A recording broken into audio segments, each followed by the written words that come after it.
We have we have our final segment to cover, a new community compact for educational excellence. And the floor is now open for debate. So I guess that means, I didn't get any takers, I guess that means that we are all in accord with the recommendations and the strategies, and we can just turn it over to Eric now, and they can make the revisions that we've talked about this morning. Now that is some effective leadership. Yeah. Alex?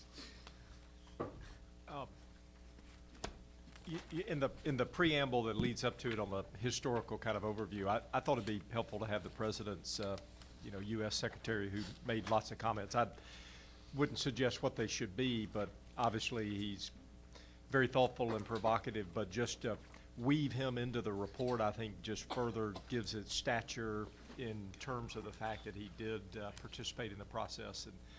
And it would seem that, many of his challenges to all of us were around, building the community consensus and partnerships and whatnot, and that this might be a good place to weave Secretary Duncan into the report. Absolutely.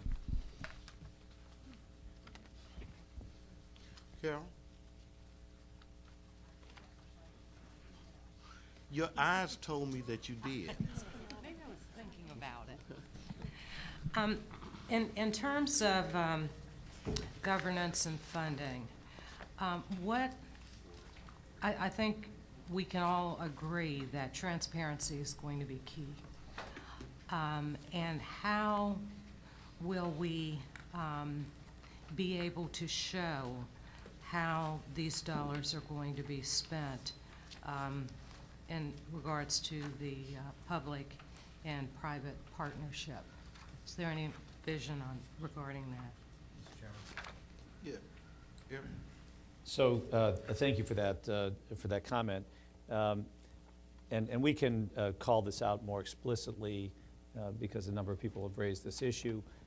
Certainly we were building in all the laws and regulations associated with public dollars, which as we have a lot of experience in this community with public dollars being utilized by non-public organizations, nonprofit organizations, but they come with auditing requirements. And so I guess we assumed that. Even our own commission, for example, the $500,000 that the city's appropriated, we're going to be audited by the city auditor, and we're going to be fully in compliant with that. So we can certainly call that out specifically, but there's ample law and regulation on that point.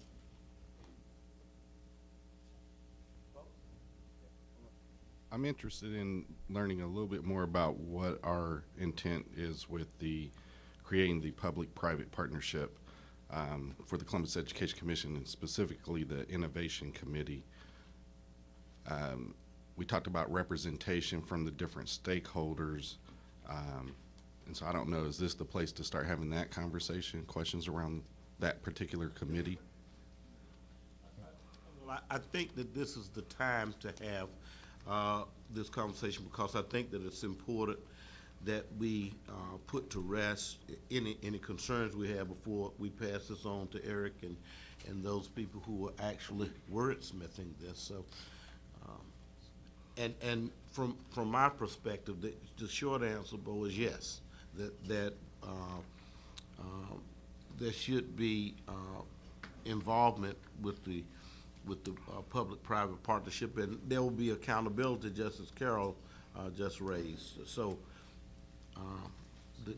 I would say yes, and Eric might want to amplify on that. Just to further respond to Bo's comment, obviously the discussion about the merits of the idea, is appropriate certainly for the commission. As to intent of what's put forward, we chose in the drafting to not specify board composition, how many from this, how many from that, but rather to specify the intention that it be city schools and, and the private sector, which is inclusive of nonprofit and for-profit sector. Obviously, we can become more specific if the, if the commission chooses. It just didn't seem like that level of detail necessarily was, was appropriate at that time. Does that answer your question? Yeah, and I can appreciate that. It is finding the proper balance between, as Janet talked about earlier, getting involved in the weeds versus high-level policy. So I can appreciate that. I am wondering, though, how will it go forward? Will this be a joint effort with the mayor, the partnership, and the district to decide the composition? Yeah, so, Mr. Chairman, Yes. to Bo, the way I've assumed all of this works is, and it's a good question, I got asked this at lunch too. I mean, we were a commission created by the mayor and the council president, and as I indicated this morning, our recommendations will go back to them, and then they'll do with it as they wish. So the thought process as we were drafting this was to say, we're saying to the mayor, if this is adopted, we're saying to the mayor and the council president, we think this kind of organization is important. We think it should have the responsibilities, that are outlined here. We think it should be funded by these three sectors. We think it should have boards representing these three sectors. And now it's up to you what to do next, and whether they accept that recommendation and how they act to implement it is really up to them. I do want to be on record in saying that I'm very supportive of this idea. I served on the millage committee that determined whether or not the school district would move forward with a levy. There was a recommendation that we create an innovation fund committee, and I served on that committee, so I do like this. Of course, as we know, the devil's in the details of implementation, so that's why I had those questions. I've saved up all of my questions for this particular section, but I'm going to yield the floor and just come back on some other questions that I have. Lolita and then Stephanie. I know you're used to me raising my hand all the time. Oh, well, when you signal, I thought that was you raising your hand. All right, Stephanie. Just say hello. Yeah. I just wanted to share my understanding about this public-private partnership and its function would serve as sort of a centralized place where all of the education initiatives, everything around public education would then sort of be filtered through this organization so that we don't duplicate efforts in the community, so that we can help to really complement and add value to what the school board and the district is already doing. So that's why I was excited about this, and absolutely I served with Bo on that millage committee.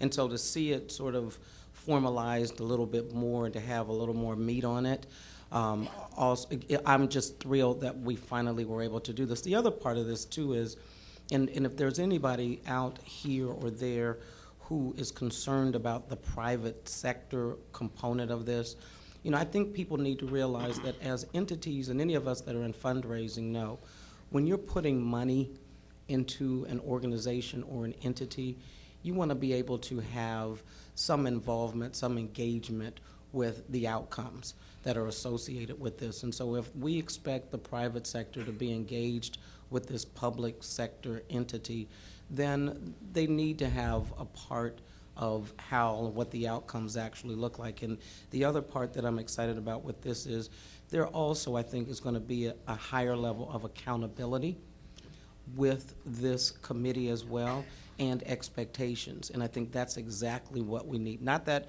we don't already have that higher level of accountability with our school board, don't get me wrong, but I think in this instance, what you're going to see happening, and because it'll be such a public piece, that there's going to be a higher level of accountability associated with it. So I am in full support of this, and I look forward to your point, Bo, seeing what the details are going to be and actually getting this up and running. But I think we got a lot of great minds that have thought this through, and I think it's going to be an exciting time for us. I agree, and I would only want to add, Stephanie, that if you look at all successful school systems in whatever city USA, there's alignment between the public and the private sector, including the business community, the education community, and the civic community. And so I think that this is a step in the right direction. We'll have a number of issues that will arise as we continue this journey, such as, you know, levies and the like. And as long as we have the proper alignment, we can be very effective in getting this done. But it can't happen without the alignment between all of these stakeholders. Reverend Gilliard? My question is not about what's written per se, and I think that it's wonderful and we're in support of it. My concern is that I know that the mayor has said that he wants, you know, not to do this or that and so many kinds of things, and that's wonderful. But I think it seems that the commission responsibility is to be bold enough to give him what's needed and what can be successful, as opposed to what he might be asking for. And I know that I've been accused by Alex and Mrs. Augustine of being tender, but I'm being bold right now. But I really do think that that's really what we want to do, because I think we will have failed not to do. And I'm not saying that I have the answers to this, but I do think the answers might be around this table, to know that what we're given, we believe to the best of our ability, will help make this school system a successful school system. And it is to him to accept it or reject it, but we can't give him what he wants. We've got to give him what we feel he needs. I agree. And that was bold but not brazen.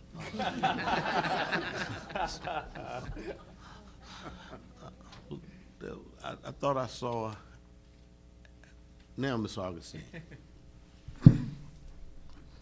Okay. Way to go, Reverend.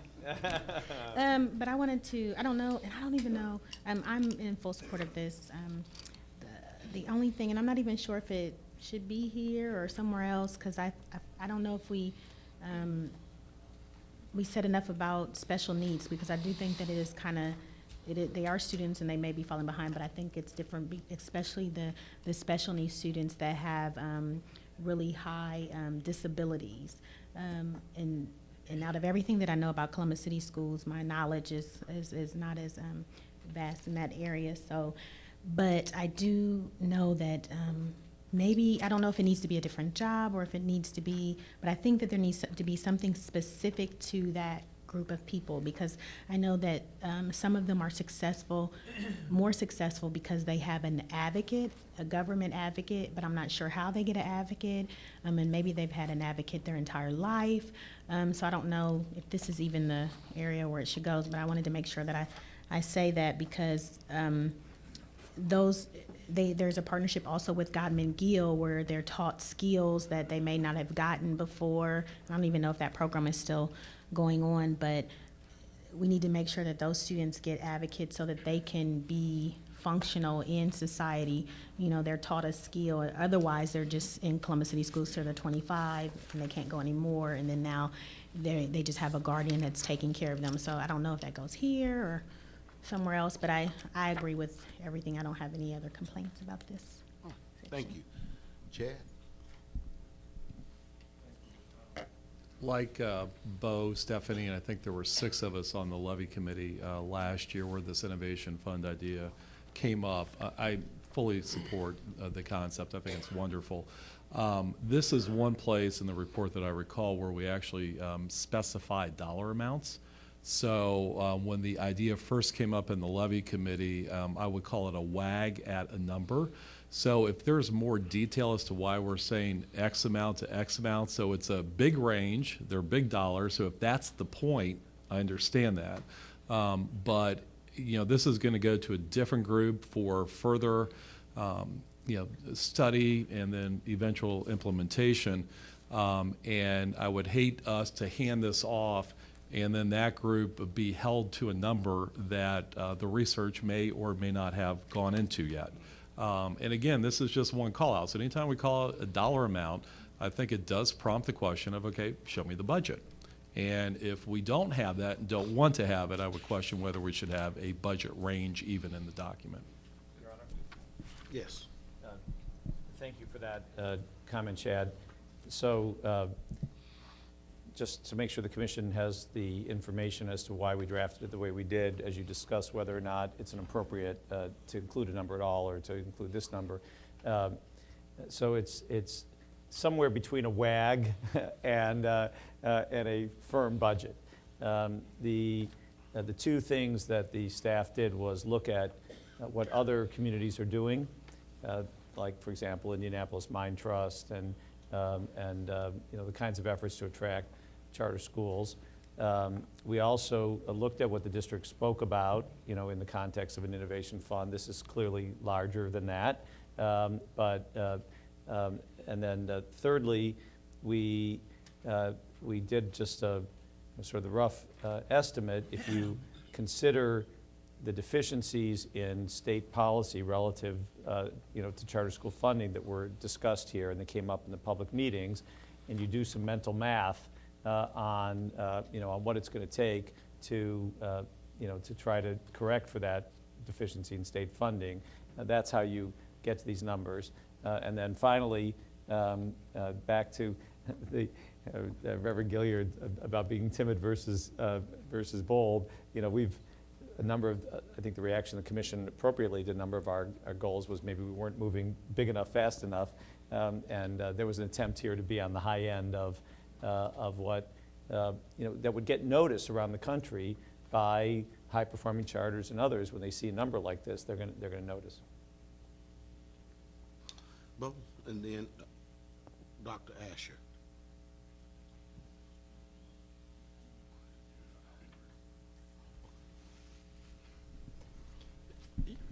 Just continuing on the theme, my understanding, Reverend, I'm going to put a fine point on it. My understanding is what we're talking about is a public-private partnership that's going to have responsibilities under contract or through some mechanism with the city of Columbus, with the private sector, and the school district for high-performing charter schools. The big issue around high-performing charter schools expansion is the funding gap and dollars following the child. Not necessarily to a one-to-one degree. I don't know what the answer is necessarily. I mean, I have a bias. We're not talking $500 funding gap. We're talking thousands of dollars of funding gap as presented by the experts.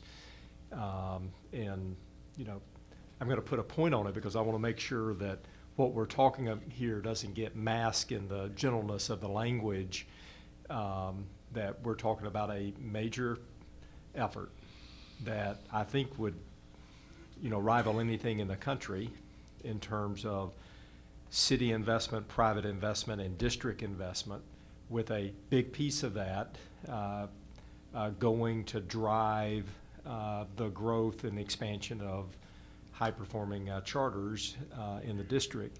And all the evidence has suggested that to do that, you have to close the funding gap. Now, that all may be controversial, and I get it, but I want to put that fine point on it so that we don't have a dishonest agreement here, but that we, kind of know what this language is saying. And so I'm giving you what I think the intent is to make sure that everybody shares that understanding. If they don't, we air it out here. Well, I appreciate that comment. Because I do think it's important for us to be very transparent and clear about what we're saying. And let me share one of the reasons why I definitely support this, knowing that that is part of kind of the intent behind it. One of my concerns early on is you have different people on the side of the issue of should we use public funds to support charter schools. Obviously, there's a lot of different opinions about that.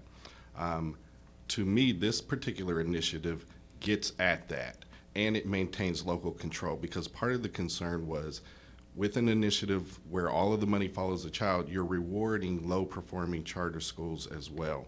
This gives local control that allows us to reward high-performing charter schools in other districts but also with some accountability. Because that's one of the big questions that a lot of people that I've talked to in the community had concerns with, is that there's different standards of accountability. And so I like the fact that this gives us local control. The question for me, though, will be, and I know that that'll be a body for, or a question for this particular commission, or whatever we're calling this, Innovation Fund Committee, to wrestle with. One of the big questions I have is around the formula, the funding formula. What will be the percentage? Will it be a percentage of the millage? Will it be beholden to a certain amount? Will that be contingent upon the passage of a levy? Things of that nature. And I think those are going to be very important questions for this committee to wrestle with. And let me say another reason why I think strategically, even those who may have questions about this, strategically, it is important that our community come together and that we're all in, as the superintendent from Reynoldsburg said. I see this as a way, if it is contingent upon the passage of a levy, where we're all in and working together towards a common agenda and goal. And so that's another reason why I support this. Thank you both. Bert? I think these proposals are excellent. I was reading the dispatch yesterday, and some of you know that I worry about things. So as I'm reading it, and I think you handled this perfectly, Eric, but there was the passage: as a not-for-profit corporation, the Innovation Panel wouldn't be subject to the open meetings and public records law that currently apply to a school board, but Fingerhut pledged transparency for the panel. I'm absolutely confident that the meetings of the public-private partnership would be open, the records would be and all of that, which I think is the perfect response. But obviously where I start worrying, I think these are excellent proposals, and maybe in fact they will be received with great enthusiasm among the broader community. But if you're going to have, let's say, critics or opponents snipe, probably if they can't get you on the substance, they try to get you on the process. And so one of the questions I really have is really just simply, and I was looking at the document, are there ways of making stronger the assurance that I think, again, you stated it beautifully, but I think some people could say, well, Fingerhut won't be running this. You know, so how do we address that? Or maybe other people don't see that as an issue. But I think these proposals are so good in terms of the substance that I do worry that if somebody's going to try to snipe, yeah. Tanny and then Alex. I guess just continuing this line of thought. In addition, I'm completely supportive of it, but these are big dollars, and as I read the recommendation, I'm unclear as to where all the dollars may go toward. In here, we talk about hiring a top-notch or HR firm to bring the best and brightest principals and teachers. Are those costs included in this innovation fund? It talks about that. And then also with charter schools, we're talking about the dollars following the child, and there is a significant gap. But what about facilities? Does this include dollars for buildings? So again, some clarity on our intention. Alex and then Dr. Muhammad. Yeah, further there, I mean, from my understanding, the intention is to, to leave it to the public partnership to make the decisions about what's the best use of the monies. And so therefore, it's going to have broad latitude and flexibility. Herb, to your question, the reason I wanted to raise my hand is, look, it's been a big debate going on about Jobs Ohio, and are they public monies or private monies? I happen to think they're totally private monies, but they come with a special level of transparency, and I would think this is the same way. While a public-private partnership would not be subject to some legal definition that a government entity would, we should all recognize, I think included in the report, that there is a special responsibility of that public-private partnership to responsibility, accountability, transparency, et cetera, that very clearly communicates our intent is not to dodge the public at all. The intent is to engage, and the intent is to do it in a creative way and hopefully a very effective way, but that is not to suggest at all And I think we need to be clear in this report that that's done in a secret way. Dr. Muhammad. Thank you, Your Honor. I just wanted to, I support the proposal, but I'm raising my comments regarding the semantics of charter schools versus community schools. In Ohio, the law recognizes charter schools nationwide as community schools in Ohio, and the definition of charter school in Ohio are private schools. But public schools run privately in Ohio are called community schools. So I wanted to make sure that the distinction is made and that the report reflects the Ohio law that recognizes publicly funded, privately run schools as community schools. And it is also noteworthy that charter schools are public schools. And so it's not like they're not public schools. These are public schools. The only reason we use that term was because that's how most people understand it, so when they read the report. But you're exactly right, Dr. Muhammad, and we need to make sure that we're referring clearly to the legal term in Ohio. Ms. Augustine? I guess I had a question, because it was a few people, I think, that agreed that the board, but didn't see it, so I don't want to get into the weeds, so I want to, watch myself, but the board, the criteria, because if you're doing the job right, it really is, it could be a full-time job, so I absolutely understand,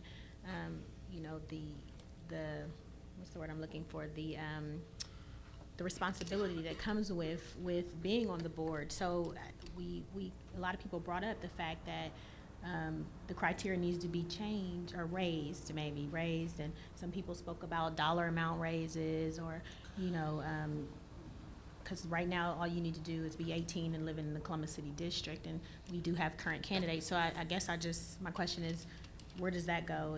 Should that be here, or is that going to be a part of the partnership's decision, or, I don't know, so. Well, Mr. Chairman, just to say, based on, and I believe I've explained this externally, but I probably haven't explained it to the commission, that, I'm responsible for the draft you have before you, but it's based on, the conversations with each of you that I've had, and the experts and the research, and trying to find where somebody has to start the conversation with the draft, and I was trying to find where your minds are at.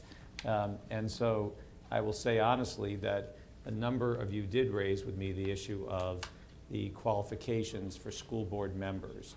But I did not see that there was a consensus among the group, and I heard some very specific objections to that thought as well. So it was not included in the draft. If we're speaking about the elected school board members, there's nothing in the draft that would suggest a change there.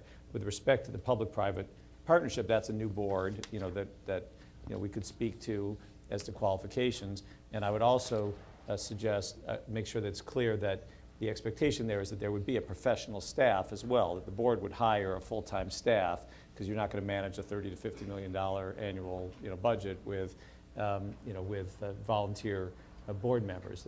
But it would be the board's responsibility to recruit and hire and supervise a professional staff, as is done in other 501c3s. I don't know if that answers your question on both the school board and the public-private. Mary Jo, and then Bo. Thank you, Judge. Yep. To the public-private partnership, and again, I also support the proposal. On transparency, food for thought. When I was at the insurance department, we formed a public-private partnership for health information technology advancement. We had some stimulus money. There was some public money that went to it, but it's in statute. But it was formed as a 501c3. There are public members and private members, and that was delineated in legislation. So that it outlined the composition of the group. But the finances, and then there's a lot of private money that's in it. And now they're equipping it's linking the state with electronic medical records. But there was a need for that effort to be much more nimble than it could have been embedded in a state agency. But also, because of the sensitive data, that was an issue as well, and you have to be candid about that. To the extent, as was my understanding, to the extent there were public members involved or public funds, that was subject to audit or overview, but then to the extent there were private interests involved or private money, that was not. But that's outlined in the statute, and I think that it has gone off without a hitch. And now, it's not as volatile of a subject as some other things, and I think Jobs Ohio was not set up in a way to allow for any kind of transparency, and that always creates a suspicion. And I think if you've got some windows to the world, that alleviates concerns. And but there's also room for some areas where a little bit of additional innovation, and if you've got private money involved, let that work just like a 501c3. And it can coexist in that world, I think, and be successful with additional community dialogue. But I throw that out as a potential model. Well, So I just want to ask a point of clarification with the Innovation Fund, because that is going to be a change in formula for funding, possibly with the levy dollars. Did I see in here that would require a vote of the general public for that state law change? I'm going to let Mr. Finghut take that. Thank you, Your Honor. Bo, we tried to, this paragraph was written with great care to try to be as specific as I could be about what I believe the law is. So the school district has lots of sources of funds and potentially could use various sources of funds to fund the Innovation Fund. However, one of its major sources of funds is funds that come from a public levy. It is absolutely the case that no funds that come from the public levy dollars may be used for a charter or community school, either directly or through an innovation fund, without the people having voted on that.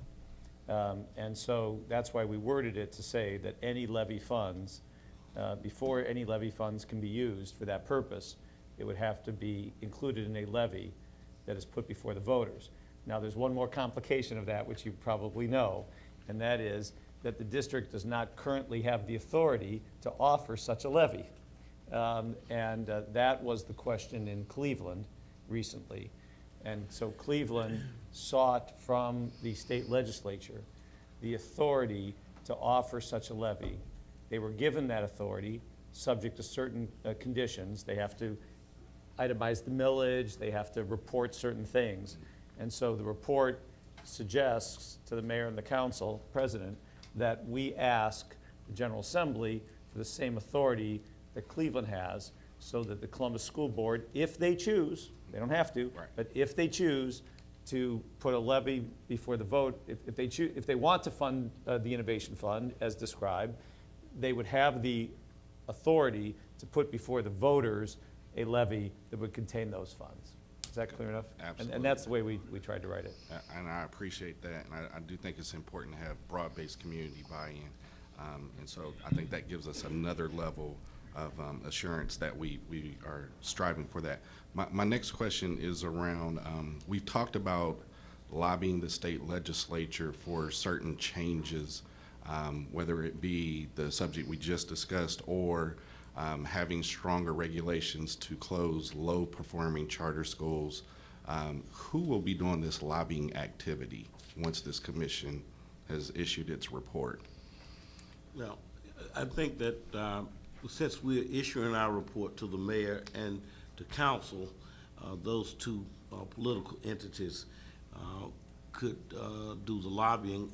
I imagine also that one of the functions of the committee could be itself to The Innovation Committee? The Innovation Committee. It could be itself to lobby as well. Alex? Wanted to come back to the transparency question, and Mary Jo, Jobs Ohio, a little bit sensitive since I've brought them up publicly. The state law that created Jobs Ohio created quite a bit of transparency. Reporting to the legislature, audits. Now, there have been some debates about whether or not that's enough or not. But very clearly, the governor, from day one of the creation of Jobs Ohio, said that it would be transparent and that it would be auditable, you know, et cetera, et cetera. In a similar way, I'm trying to bring the analogy, the public-private partnership would presumably have different contracts. It would presumably have a contract with the school district. It would presumably have a contract if it receives public monies from the city of Columbus. It could presumably have a contract if it receives funding from private entities that outline the level of responsibilities, accountabilities, and transparencies that come with it. And so I'm not sure it's something that needs to be dealt with at the state level. It's going to be a local decision-making authority, and I think our report simply needs to recognize it, not define the mechanisms, but the mechanisms are going to be available to the private and public entities that choose to contract with it, in the same way that in the state instance of the creation of Jobs Ohio, the legislature defined the level of transparencies and accountability in the state law that created the entity. Any other comments or questions? Bo? In reading the newspaper, seeing that there was legislation proposed to create a commission similar to the Distress Commission that would have some additional oversight or input into a district that was believed to be part of a data rigging scandal or whatever. How does that legislation impact what we're recommending here? And the second question is, will we speak to that at all? Again, I think it's important for us to have trust, transparency, and to the degree that should we make a recommendation that legislation not go forward to undermine the trust of what we're trying to build here. Your Honor, Bo, on the first question as to whether or not it impacts the work here, I think the answer is no.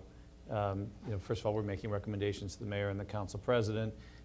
There's nothing, even if that provision were to take effect, there's still nothing contradictory to anything that's here. So I think the answer is no, it doesn't have any impact on anything that's happening here. As to whether or not the commission wants to speak to it, that's the commission's, discussion to have. Again, it hasn't at all. We were specific. I remember when the mayor charged us, we have what's in our charge, but we also remember the press conference where he told us what's not in our charge, and he told us not to worry about the data rigging scandal, to let others worry about that. Others now clearly include the state legislature as well as the state auditor and the FBI and others. But we didn't speak to this in the draft because we were following our instructions that the data scandal didn't seem to be something that was in our purview. Herb? Hasn't the mayor already spoken to that amendment? As I see in the paper, apparently. So therefore, if he's lobbying for this report, he can also answer the question, what do you think about this amendment? And he can, yes. And as we've talked among ourselves as co-chairs, we don't believe that that's within our purview. It certainly was not a part of our mandate or charge. And so we'll, unless there's a sense, there is no sense in the commission that we talk. I see Janet shaking her head. That's a good enough cue for me. If there's someone who has an appetite for that, or someone who wants to discuss that further, that's fine. But I think that the consensus is, and certainly the view of the co-chairs, is that this is not our issue. Is that satisfactory, Bo? Yes, I think Herb Asher's comment made a lot of sense. The mayor has spoken on this, and so it rests there. You still have a paper yet? He's grading for you.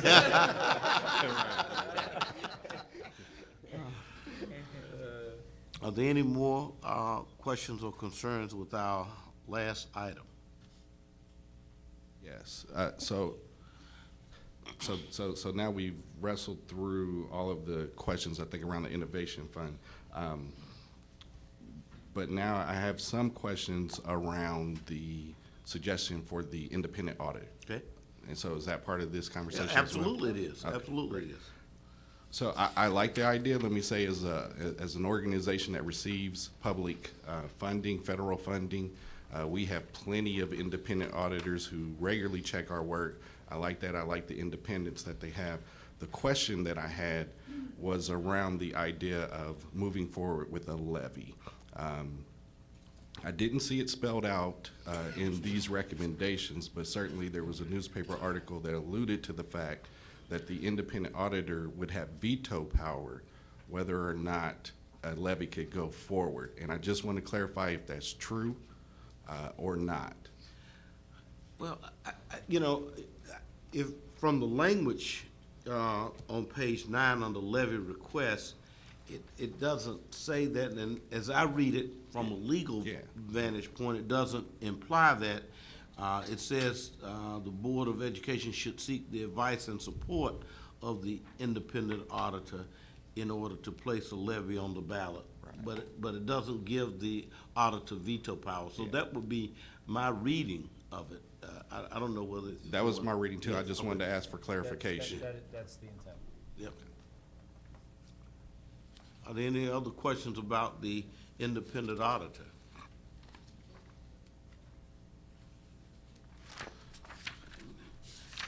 And then the last part is the improve the performance of Columbus City Schools. Talks about the responsibilities of the, it's kind of a summary sheet. So I'm assuming, I'm gonna go out on a limb and assume that there are no questions about the summary itself, unless there's some wordsmithing issues. And if there aren't any, then that will conclude our business with respect to this, the last topic of the Community Compact for Educational Excellence. And so, Mr. Executive Director, there being no additional remarks, I'm going to take that as a consensus of the group that we have worked through the issues that were remaining with this particular one, and we are done with this phase of the report. Thank you, Mr. Chairman. So if you're looking to me for what happens next, the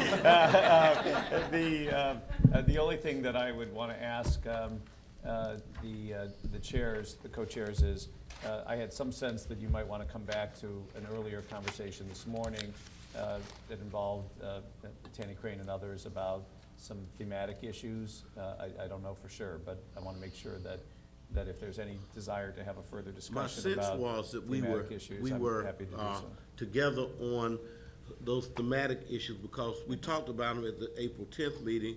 We agreed that we would incorporate them in a preamble that would more or less set the tone for what we are doing, and have included, or embedded, I should say, all of the overarching concerns, like those big ideas, Tanny, that you so eloquently identified earlier today.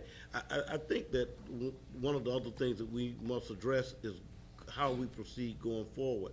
There were a number of very rich recommendations that were made this morning and this afternoon that will be incorporated into the final draft. And any additional recommendations we want to have by what time on Monday? Did you say noon on Monday? Noon, right. So Mr. Chairman, to the co-chairs, because I'll certainly turn back to you to conclude our business. Just as a reminder of what I did lay out this morning, as the judge started to refer to it, what we will do is, as soon as this meeting is adjourned, as soon as you indicate that the report is adopted in concept, the staff will immediately begin to put in the changes that have been discussed today, and the clarifications and the points of emphasis. And as soon as we possibly can, my best guess is probably sometime tomorrow, you will get from us by email a revised version of these three reports. And we would ask, as the judge indicated, that any questions or comments you have on our interpretation of this discussion be received to us by noon on Monday, so that we can incorporate it into the final version.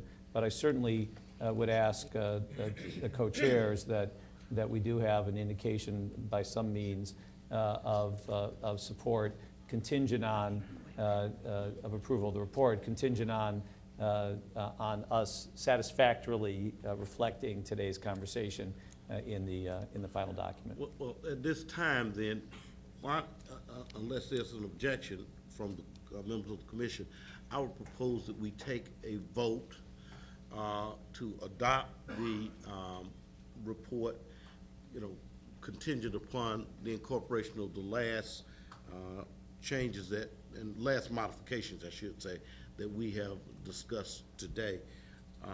Ms. Augustine, is this relating to this voting issue? Yeah, before we vote, are we gonna look at are we voting on this one, or are we gonna look at the revised ones from the last meeting, or? Well, we are, I thought that we had pretty much dealt with the revisions this morning. Are there some specific revisions that you had questions about from the morning session? No, I just, had Because we've something, already considered it. I just had, something that I wanted to add, but I wasn't Well, go ahead and add it now. I wasn't sure if, where it went, but, just something that. Just add it. Go ahead. Okay, Just- okay. just- The summer programs, the summer shortage, a concern that there's a shortage of recreational activities after school and during the summer.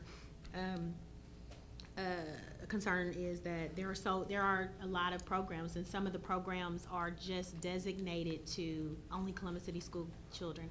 So I wanted to make sure maybe there needs to be some wording, or maybe we can get community buy-in, because now those children, if we're gonna become a whole, those programs can be open.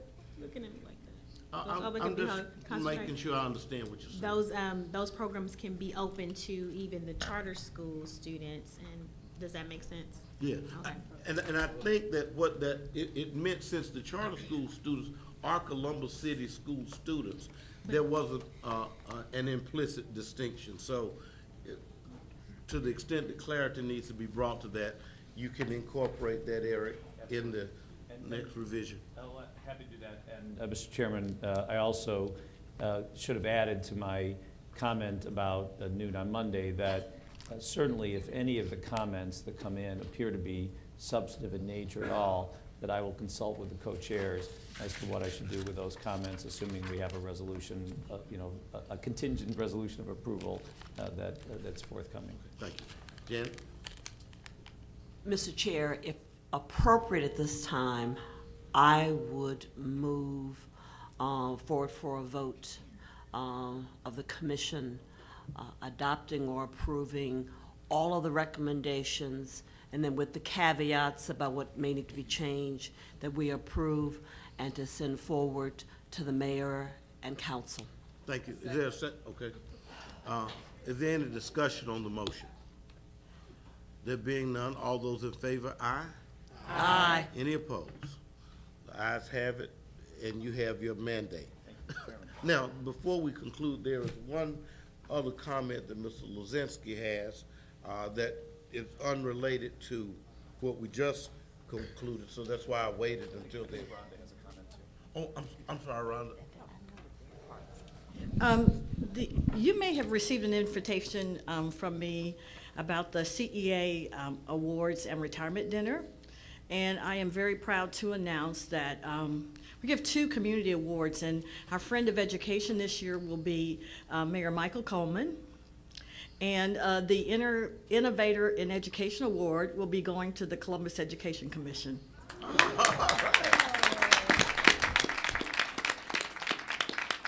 So we can talk about who wants to come to the dinner and accept the award. What are you serving? Well, thank you, Rhonda. And your comment and that award undermines the old adage that no good deed goes unpunished. So, thank you very much. Go ahead, Ben. There to accept the award. How many tables is that, Rhonda? Tables of 10.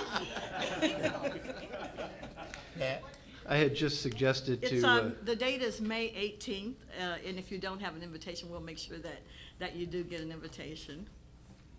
I had suggested to Judge Marbley over lunch that, given the gravity of the recommendations that are made and the boldness of the recommendations that are made, that while there may not be financial support for this, I think it might be worth our consideration to try to reconvene the Education Commission 6 months from now. There'll be a lot of things different in 6 months, including a new superintendent and the creation of the new panel and the rest and the independent auditor. It'd be a good idea for us to come back, if we're stacking hands, to come back one more time and say, how are we doing 6 months later? And is there an opportunity for us to make unasked for recommendations to the mayor?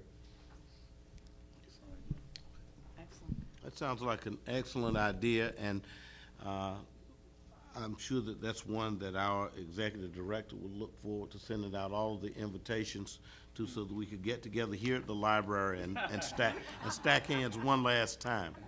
The final point that we need to make some allowance for if there are additional concerns after the final draft is received sometime after noon on Monday, and it may require a conference call. It could be the mother of all conference calls with 20-something people up there, but it may require us to do that. Consistent with what we've done thus far, though, they've done such a marvelous job, the staff has, in terms of capturing our remarks and our modifications. So I'm assuming that that won't have to be the case, but I'm just putting that out there because that's always a possibility, and it's always better to take a belt and suspenders approach.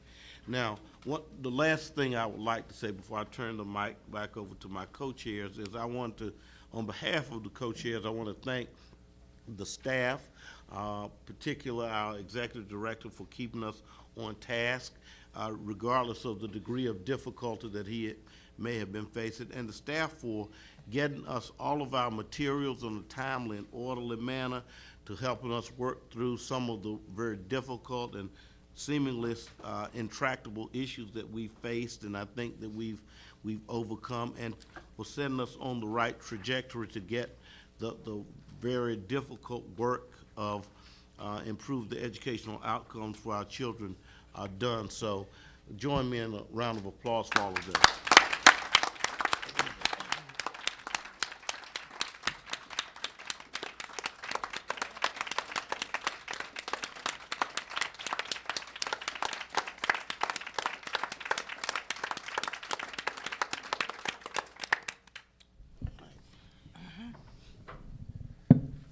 Well, I'll just a quick couple comments. One, again, thanks to all of you. This is a heavy lift, and we've known it from the beginning, and the mayor charged us with a huge task, which is really to look after our kids for the future. And it's required at moments that we take off our hats of our individual jobs and our individual constituents and stakeholders, and try to represent the community in a collective sense, and I just want to express my appreciation to everyone for doing that. I know it is not, there are plenty of things that are, as you fight for this, that are imperfect, but this is worth the fight, and I just will remind you of a couple of things that the Secretary said when he was here to visit us, and I know appreciate his visit. One was difficult to hear, which was look in the mirror, and you've got some challenges and you need to face them. And I think we've done that. It's not always fun, but we've done that. The second, though, we've tended to focus on that negative aspect of it. It's an important one, which is a challenge to do better. But the second part that he reinforced and noted was a sense of urgency, which I think we have, and that we were onto something, that a community committed to this, sort of locking hands and saying, we know we have some differences, but we're going to have to go after this as a community, and in a sustained way, was going to be important for us. So we should remember that and take some comfort that we've tried to consider that, and it will have to be sustained. It's not a one-time event, but thanks to all of you. I appreciate getting a chance to know all of you and work with you on this. And I don't know if Kathy, you want to add anything? Kathy, take us home. Just on behalf of the commission, I'd like to thank the co-chairs for being bold and for presiding over this motley crew.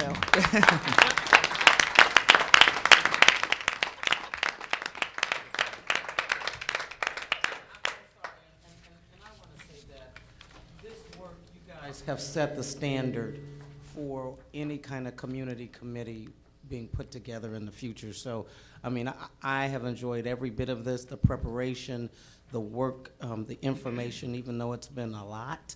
But this is, I mean, you have set a standard that I've never seen before, so thank you, and you all should be proud of that as well.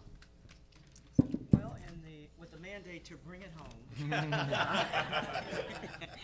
let me just say that at the end of December 31st, I retired from practicing law. And imagine myself by this time of the year, going into May, that I would be kicking back and, I don't know, almost eating bonbons after I went to the gym every morning. And so at first I approached this with some trepidation, like my co-chairs I mean, none of us are not busy. I thought I would be, but no. So I just want to say what a wonderful experience. I kind of take the word Stephanie just said. What an awesome experience it's been to be part of something that has not just the potential, I'm saying we're going to do this, that is going to have such a tremendous impact on this community, the future of this community, every aspect of this community. And so I'm looking forward to being able to, you know, a few years from now say, I was part of this and I was part of this with all of you. So let's give ourselves a round of applause and look forward to celebrating a job well done.